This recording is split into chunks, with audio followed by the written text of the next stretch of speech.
Bonjour à tous, ici Nelson et Roméo. on est de retour sur Va te faire décrypter après quelques jours de vacances et on est reparti pour vous parler de l'actualité en crypto-monnaie et en blockchain.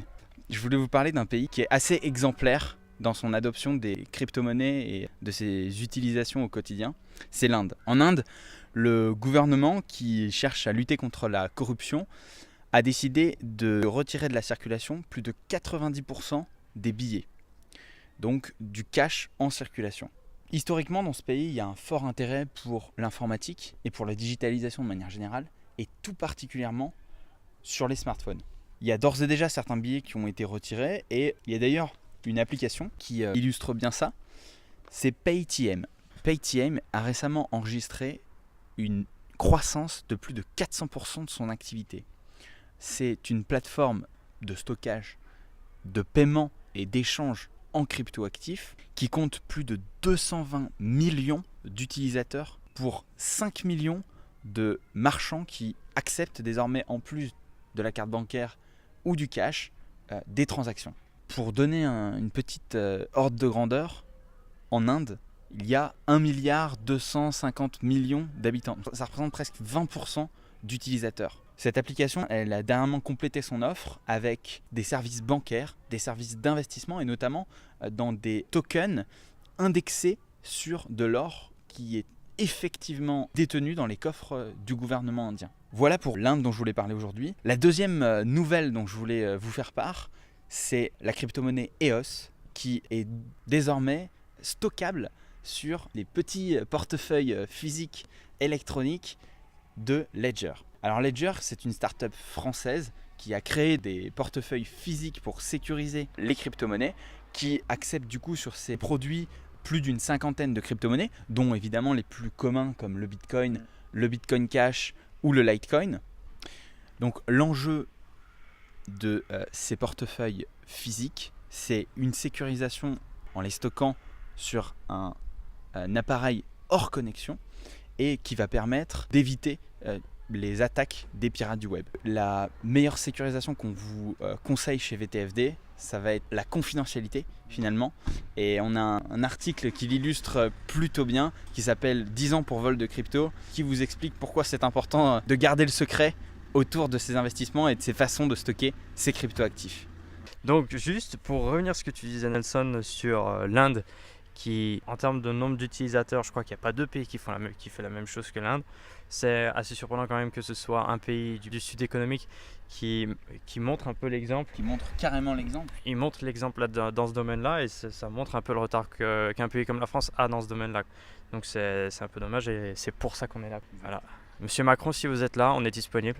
Hein, on a l'adresse mail sur le site. Voilà. Dans la description là. Pour le futur ministère de la blockchain, voilà. Comptez sur nous. Bon, on est deux, hein. Tout seul ça marche pas. Quant à moi, ce dont je voulais vous parler, c'est les ETF. Comme à chaque fois qu'on fait une vidéo pour Va te faire décrypter, on vous en parle. Donc aujourd'hui, on ne fait pas exception. Donc c'est pas vraiment une information, c'est plutôt une rumeur qu'on a vue cette semaine. C'est qu'il n'y aurait pas d'ETF qui serait validé par la SEC d'ici 2019. Bon, c'est un peu dommage pour les ETF. Néanmoins, c'est pas si grave que ça.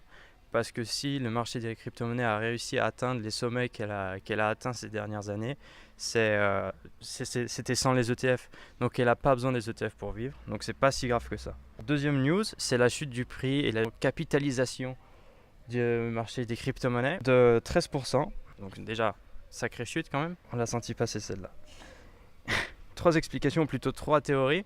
La première, ce serait Goldman Sachs, les champions. Ils ont fait l'annonce qu'ils mettaient une pause à leurs travaux avec la crypto et la blockchain. Donc ça aurait pu entraîner cette chute. Mais bon, c'est un peu difficile à croire que cette annonce seule en fait puisse avoir un tel impact sur le marché. Deuxième thèse qui aurait pu expliquer une telle chute de la capitalisation des crypto-monnaies, c'est la vente de plus de 15 000 bitcoins par Silk Road. Silk Road, c'est la plateforme e-commerce du dark web qui jusqu'en 2014 proposait à la vente des produits illégaux comme de la drogue, comme des armes, payables contre des bitcoins.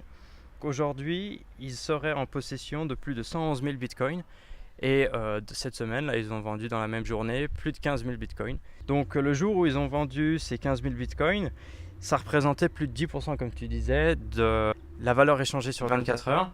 Mais bon, est-ce que ça aurait eu un tel impact sur le marché? Ça paraît un peu gros quand même. La théorie la plus plausible, c'est la dernière, c'est que depuis le début de la semaine et même un peu plus que cette semaine, on a vu une baisse des volumes échangés sur toutes les plateformes. Donc ça explique déjà une tendance baissière. Mais pourquoi est-ce qu'on a vu cette tendance si peu s'affirmer en fait? Parce qu'on pensait vraiment que la crypto allait remonter. On était dans une bonne tendance en fait avant cette semaine. C'est tout simplement parce qu'il y a une personne qui a sauvé entre guillemets le marché de la crypto. L'Iron Man du Bitcoin. Qu'il a sauvé le marché de la crypto entre guillemets en faisant une énorme commande en fait. Et il a pu inverser la tendance. Mais forcément, la tendance qu'il a inversée, elle ne pouvait pas durer. Donc c'est pas étonnant que 3 jours plus tard, on ait vu une correction du marché. Donc voilà les 3 théories qui pourraient expliquer la chute qu'on a vue cette semaine. Moi, je suis assez confiant que le marché va se rattraper en fait. Je pense que tu l'es aussi, Nelson. Complètement. Aujourd'hui, 5500 euros du Bitcoin.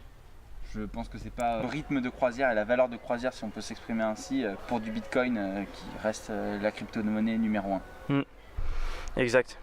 Donc comme d'habitude, vous savez ce qu'il vous reste à faire. Allez vous faire décrypter. Voilà, donc suivez-nous sur les réseaux sociaux. On va bientôt avoir un compte Instagram. Donc restez connectés pour ça.